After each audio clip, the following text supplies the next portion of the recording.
So as promised in my, I had 2+ hours on question and answer. I had a meeting after that with Josiah. I had my rough draft for Sunday. I just did a little summary of some of the Two Worlds mythology stuff. So this is the fourth video of today.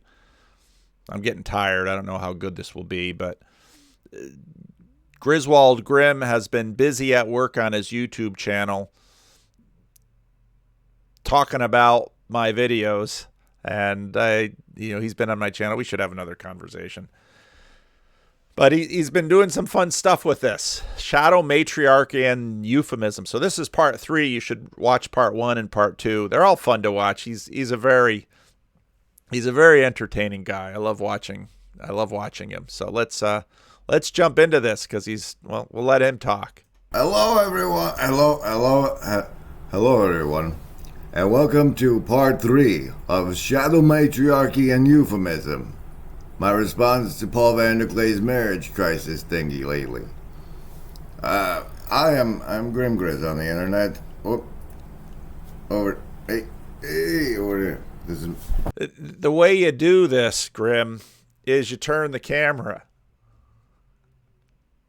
That's how I put me to one side. Over here, okay. So, euphemism. Yeah, I don't have time to do it previously on, because, as he mentioned... We'll cover that. We'll cover that ourselves. In today's... He's going to do a response, and he still doesn't get it, so I have to get this part 3 out. Now, euphemism is important thusly. To take up smoking in increasing numbers, partly because a flood of advertisements in what was America's newest mass medium, national magazines, made smoking attractive. These ads evoked the symbolic values many men already associated with cigarettes: sexual appeal. And for those of you listening on the podcast, Grim is, of course, smoking while we talk about smoking. So that's what's... In some of the other ones, he's singing. So Grim's fun to watch. Sophistication, pleasure. But they failed to persuade women to risk the disapproval of their menfolk by taking up cigarettes. Even George Washington Hill, the advertising genius who made Lucky Strikes America's best-selling cigarettes, couldn't figure out how to break through the social barriers that kept women from smoking. So he turned to a public relations genius, Edward Bernays. He said, we have a problem. We're losing half the market in America because there is a taboo against women smoking.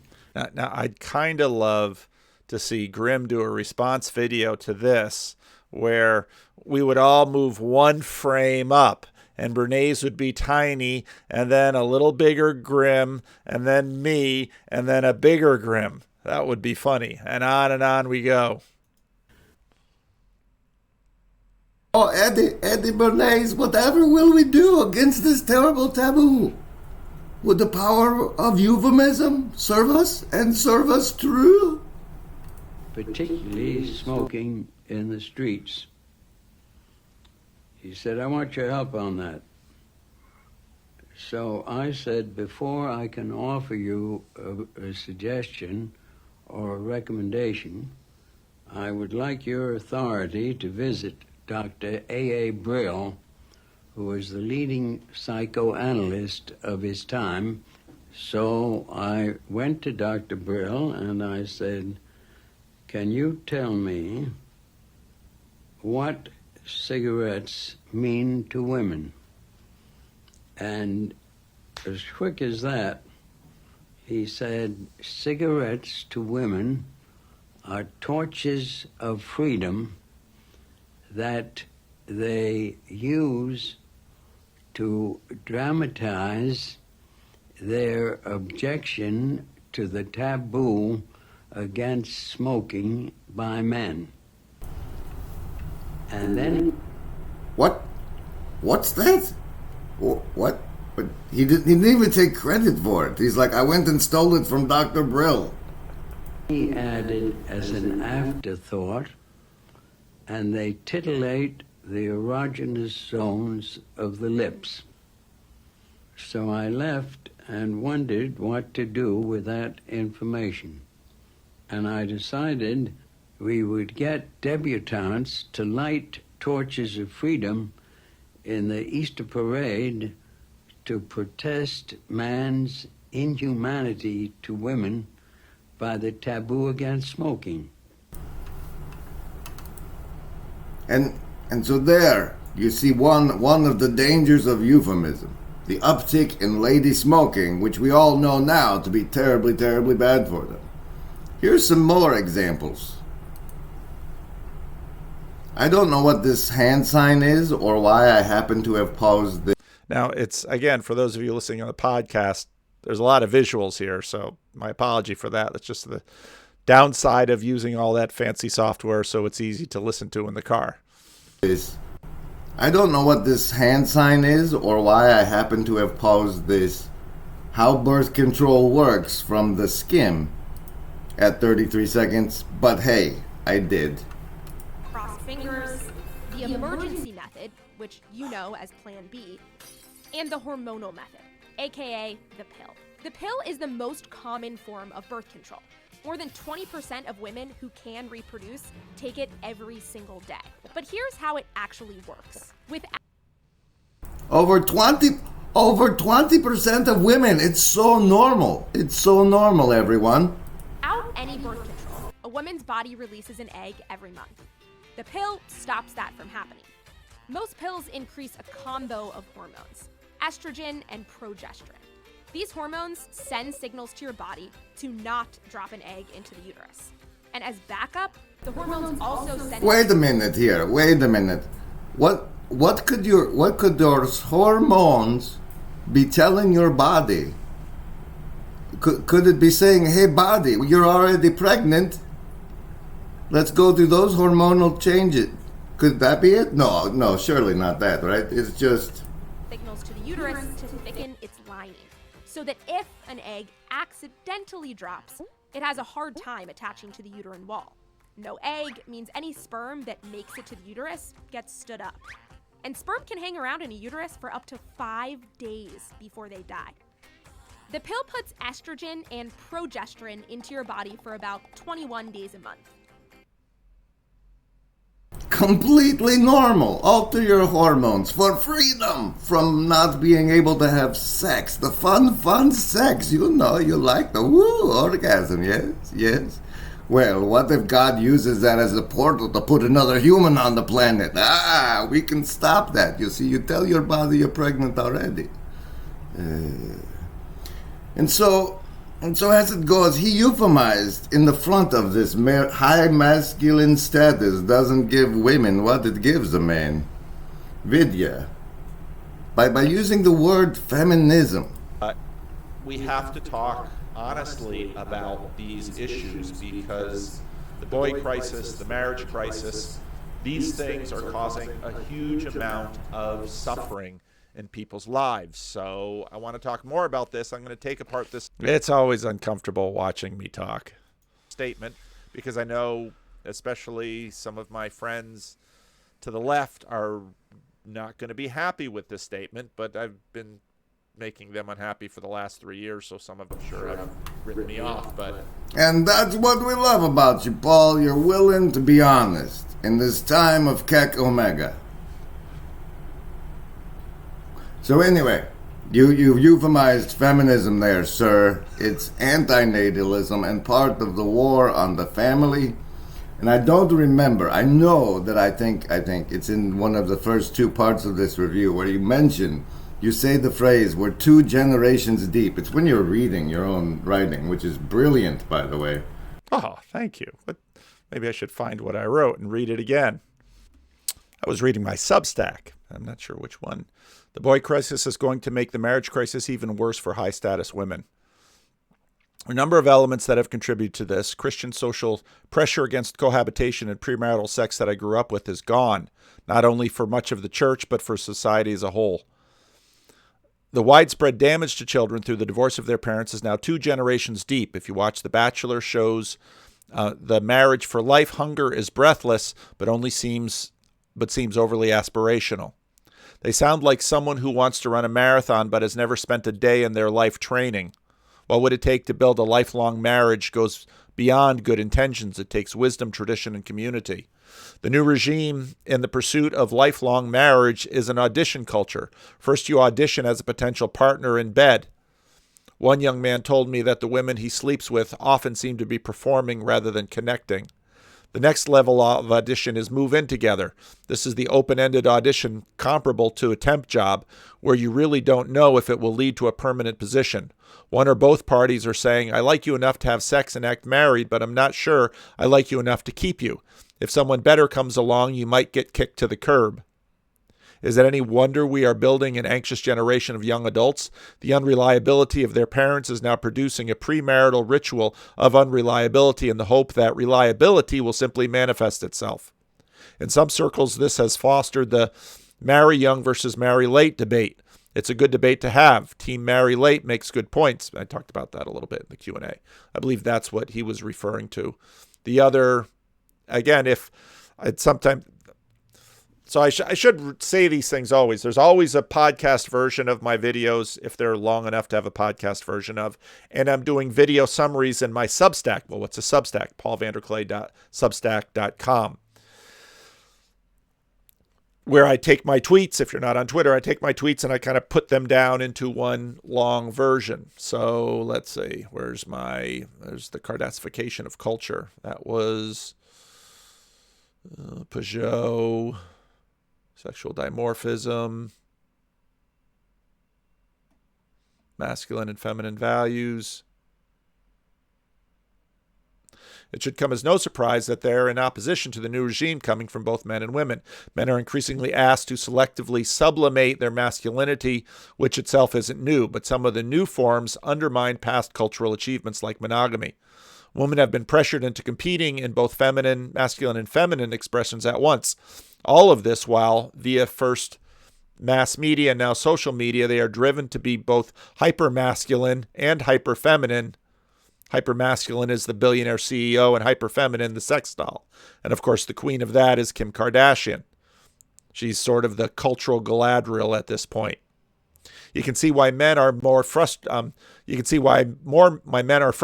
and women exhausted and exasperated. The only prescription is more beauty, more power, more Instagram. Men are checking out, women are burning out, marriages can't hold, families are fiction. All right, back to our friend Grim. The writing and reading it, both.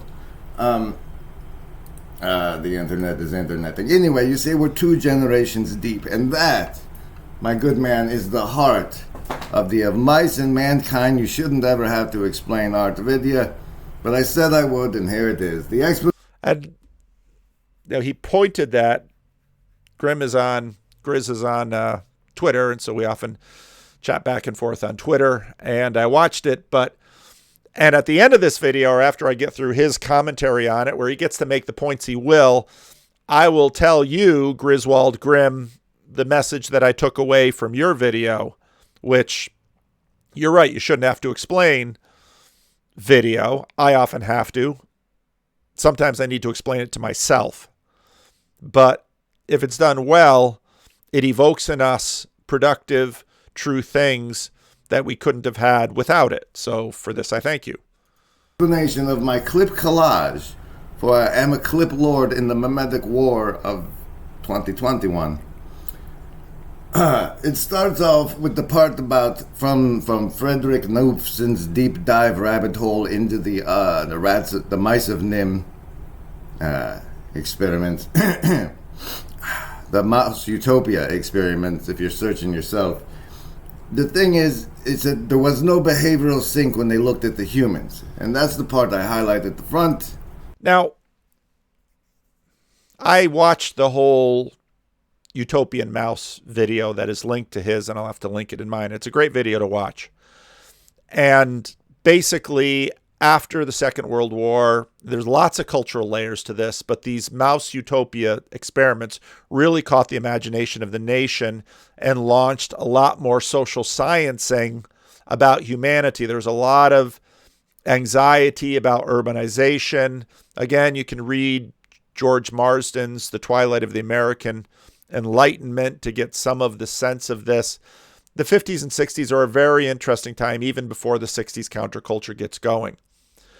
A lot of this has to do with the anxiety and the fear that American urbanization is going to lead to these social sinks. Well, what are these social sinks? In the mouse utopian experiments, these are places where they're sinks. They're basically the mice self-destruct. And they self-destruct for social reasons, because in these mouse utopias, they are given all of the material things that mice need. And that's sort of the shocking aspect of this, because prior to it, it was thought in modernity, in modern materialist modernity, that human beings are simply the sum total of the material benefits and blessings. And this very easily comes out of ideas such as, basically everything's about material justice. And this echoes today. Of course, the phrase given by Jesus at his temptation, man does not live by bread alone, but by every word which proceeds from the mouth of God, should be taken seriously. And in some ways, these mouse utopian experiments validate that. They say, well, how do mice live by the word of God? Well, what they're concerned is that if you give a mouse everything it wants and needs, it doesn't thrive. What does that mean? Despite the suggestions of Calhoun's rats, humans in cities react differently or sometimes opposite the manner that researchers expected, depending on the location. No matter how they tried, no evidence of a widespread behavioral sink could be found in urban areas. That's the behavioral sink. And then he cuts to these two people that I had never heard before, and I found what they said to be absolutely true and fascinating. This is from his little video, and his videos are short, unlike my videos. And that was like from the 70s, that study. So the next part of the video, I show how the experimentations have continued via Facebook. Now, what he says there, conspire much? We are continuing our social experiments through Facebook, but now you've got to get into the question of other minds.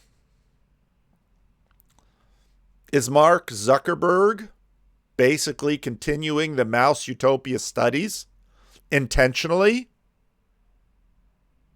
And if not intentionally, but if in fact he is continuing those things,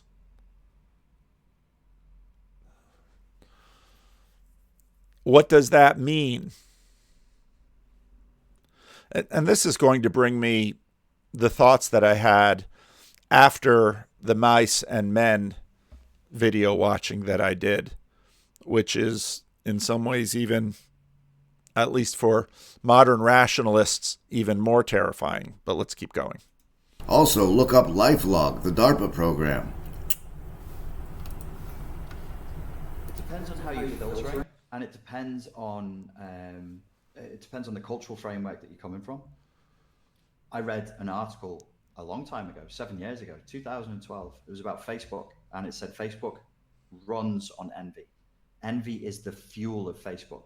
Now, of course, that after the Contraports video that I did, envy. Wow, yeah, envy is a powerful thing.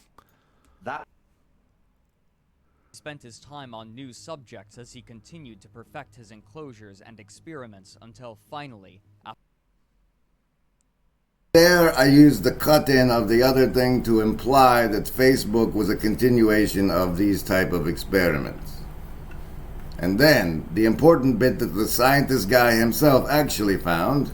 after 11 years, Calhoun revealed his magnum opus through an article he entitled Death Squared, which was published in the journal Proceedings of the Royal Society of Medicine in January of 1973. The lengthy opening to this article was undeniably apocalyptic. Calhoun wrote, "I shall largely speak of mice, but my thoughts are on man, on healing, on life and its evolution. Threatening life and evolution are the two deaths, death of the spirit and death of the body. Evolution, in terms of ancient wisdom, is the acquisition of access to the tree of life. Unquote. And then I go on to show the acquisition of ancient wisdom as described by Camille Paglia in her talk with Jordan Peterson, whom we all know and love. One of the biggest unexamined issues is the transition from the great extended family of old into the nuclear family. And then is the best analyst of the Phase was characterized largely by an entire generation of young who had been rejected by their mothers early and forced to leave the nest, and they were therefore unable to exhibit normal social behavior. This manifested in numerous ways. The females of this generation had far fewer children, and those that did have children lacked the maternal instincts necessary to raise them beyond weaning. that is the bit. That is the bit like I did in the first one. I'm pausing and I'm underlining. We're as you said, 2 generations deep into that already. Goes on to describe the males of this generation. And the rest of the video highlights this resonance. Non-reproducing females were soon dubbed the beautiful ones. They never engaged in sexual approaches toward females, and they never engaged in fighting, and so they had no wound or scar tissue. Thus, their pelage remained in excellent condition. Their behavioral repertoire became largely confined to eating, drinking, sleeping, and grooming, none of which carried any social implications beyond that represented by contiguity of bodies. We are the hottest generation that's ever lived, sort of a thing.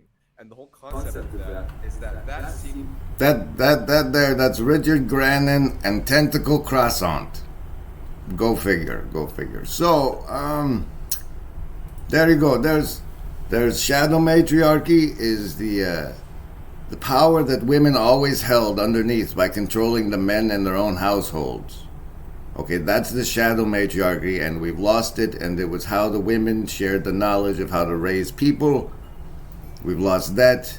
These are the things that are not being spoken of, to my mind, well enough in this marriage crisis. And I think that's a great point. I love the Shadow Matriarchy point.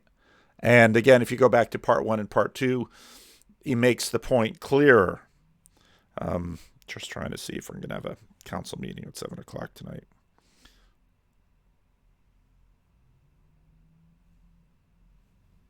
Of the larger family unit down to enough in this marriage crisis. This destruction of the larger family unit down to the nuked family, and then now population 1, as in This is where you're going if you don't fix the family thing. And I have no idea where this little clip is from, so I'm going to skip it. This is where we're going. But at least we'll be 6 feet apart the whole time. Okay, there you go. Like, don't let people euphemize experimental mutagen therapy is something it's not. God bless everyone. Bye-bye. All right. That's Grizwald Grim's take. And I think the Shadow Matriarchy point is huge. You know, Camille Paglia makes that point quite clear to Jordan Peterson that, you know, we have all of this. That's why it's a Shadow Matriarchy. It's a power beneath and behind the power. People want to debate that and so on and so forth. You know, I very much understand that. I hear arguments that the destruction of the family is intentional. And while I certainly would imagine that there are plenty of individuals out there who, for whatever reason, maybe they had unhappy family lives themselves, they have other visions, would love to see the destruction of the family. I completely agree that if you watch, for example, I can pull some of this stuff up. A video I referred to over the years quite often, The Merchants of Cool, and there are updated things. Any video about contemporary advertising or marketing will basically demonstrate that one of the best ways to relieve people of their money is to inhibit the production of wisdom in their lives, because foolish people will blow money quickly. People who have very little impulse control will blow money quickly. And so for a very long time, the sale of addictive substances such as tobacco and sugar. I mean, tobacco is a drug. And, you know, a good bit of how the Mid-American and Southern colonies survived was by selling the drug of tobacco. Those, you know, the colonies in Middle America, not Middle America in terms of the Midwest, but the Middle Atlantic states were doing terribly until suddenly tobacco becomes king. And then suddenly the colonial authorities just beg the growers to don't just grow tobacco, grow food. We've really got to eat too, you know. Read 1493 by Charles Mann. So we've known that for a long time, a variety of interests thrive by reducing wisdom in our culture. And, you know, we've seen that suggested that those in Silicon Valley who, on one hand, you know, you hear this in the Jordan Peterson, Rob Henderson video, those in Silicon Valley, on one hand, keep their children away from the products that they create and put into the hands of the mindless masses. They send their children to Waldorf schools while they are putting YouTube for children and video games and cheap Amazon tablets in the hands of children being strolled through Walmart and being fed at cheap buffets. I know, I see it. And that people understand this, that they understand they're doing it, I'm sure that they do. And is it systemic? Of course. They have an obligation to the shareholders. And. The real scary thing that I found by his Mice and Men video. Now here's his of Mice and Men video. And he goes through the points that he goes through. And again, I really recommend reading or watching both of the videos that he links underneath it. I often have a hard time finding this video. I don't know if it's unlisted. So I'm probably going to have to list it somewhere so you can watch it. Because you know, I love the way Grim does this. Here's the terrifying part if you're a materialist rationalist.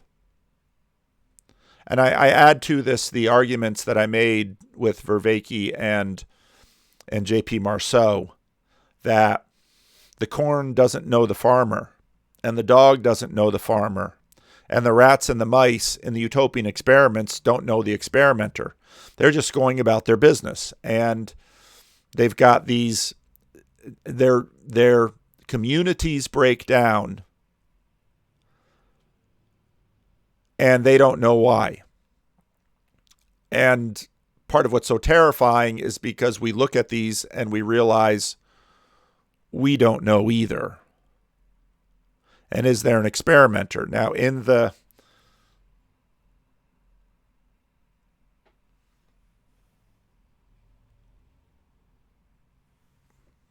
trying to arrange a meeting while I'm doing a video. So while Grizwald Grim postulates about our technological overlords, which their lack of competency and their complicity perhaps in forces greater than themselves, I do not question. I don't know. It's easy, and I think in some ways, in a materialist culture, easy to simply point to them and blame. But I am not a skeptic of systemic structural evil, partly because I am not a materialist. That I think what goes on in the New Testament, in the language of principalities and powers, in the language of spirit and flesh and understanding what spirit is, I see many of these forces as, to one degree or another, malevolent and occupying us. So these rationality rules videos that he's doing recently,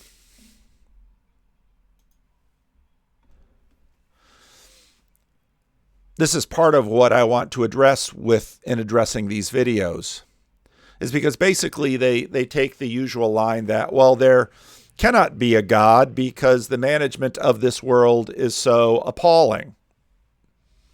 It's a fair argument. This is something that thinking people have been wrestling and trying to account for about as long as we've had civilization, and have been trying to address religiously for as long as there has been civilization, and been trying to cope and deal with for as long as we have civilization, which is why religion is the oldest part of civilization we have. And then to come around and say, well, what I'm doing is not religion. It's kind of like chewing is not eating.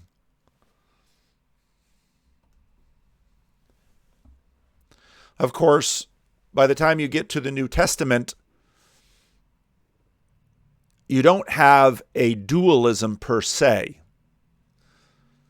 Now, other competing conceptualizations around the Hebrews posited different sorts of dualisms, but you have a rather interesting nested cosmology and narrative to try to explain the fact of human suffering. And this has continued on. And it very much, if you haven't watched my conversation with John Vervaeke and J.P. Marceau, this is a very live discussion. But the answers forwarded by New Atheism, they have their own issues, which they tend to not like to talk about. And the real terror about these little mice and what these little mouse utopia experiments are is not just that humanity can paint itself into a corner. We clearly can. And it's not just that there are people on top of powerful hierarchies manipulating our lives with euphemisms and marketing and propaganda and manipulation that are doing us harm and treating us like cattle, as C.S. Lewis notes in the Screwtape Letters. And if you've never read the Screwtape Letters, it's an amazing book. It's in many ways the book that put C.S. Lewis on the map in England in terms of writing spiritual stuff. Yes, of course, there are individuals in Hollywood and Silicon Valley and Washington and New York who are treating us like cattle and leading us to slaughter. And yes, if there's a way to really disrupt humanity, it is by disrupting the family. And yes, even the nuclear family itself might be part of that disruption, because prior to that, we had extended families. And yes, the Industrial Revolution has a part of this, and urbanization has a part of this, and the Agricultural Revolution has a part of this. And yes to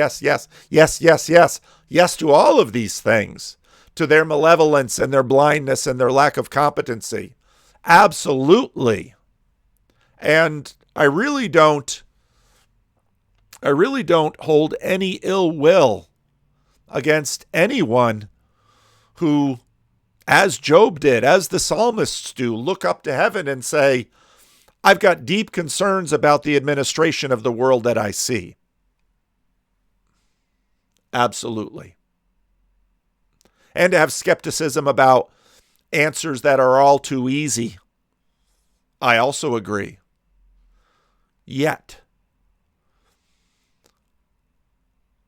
it is an easy thing to poke holes in someone else's argument. It is a far more difficult and far more helpful thing to be engaged and involved in the creation of helpful mappings that lead to flourishing, not only for me and mine right here and right now, but for people going on out beyond myself. Think about Peterson's a la Piaget's equilibrated state. That's a very hard thing. And if I'm a Christian minister, if I continue to believe that Christianity affords the best view that we have seen in all of human civilization, you can blame me or forgive me or charge me. It doesn't matter. But let's have serious talks about exactly how all these things work. So keep at it, Grim Grizz. I love what you're doing. And you've got 294 subs right now. Maybe at the end of this video, you'll go up over 300. That would be cool because you make fun stuff and you're fun to listen to. And I think you're making more helpful suggestions than bigger channels like Rationality Rules. And you're more fun to listen to than he is. But engage these questions we must. So thank you for your contributions. I think the Of Mice and Men video should make us pause and say, what are the principalities and powers that are reigning over, and how, in fact, do they intertwine with thought and culture, and what do we mean by spirit? Almost everything that this channel is about. And not only how can we think better thoughts and say better words and write better things, but how can we live better lives, and how can we participate in our own tiny little mouse-like ways? Not that we will achieve a utopia in this world, but that, in fact, maybe we are part of a thing that leads to better worlds in this world and the next. So keep at it, Grizz. I love what you're doing, man. This Principalities and Powers stuff that involves Hollywood and Silicon Valley and New York and Washington and London and Paris and Moscow and China, the whole world. Jesus says, in this world you will have trouble, but be of good cheer, I have overcome the world. Now, how can Christians communicate this in a compelling way that people who have given up on the presentation that they have received of the Christian faith, or have rejected it, or who poke holes in it, how can we, in a compelling and engaging way, actually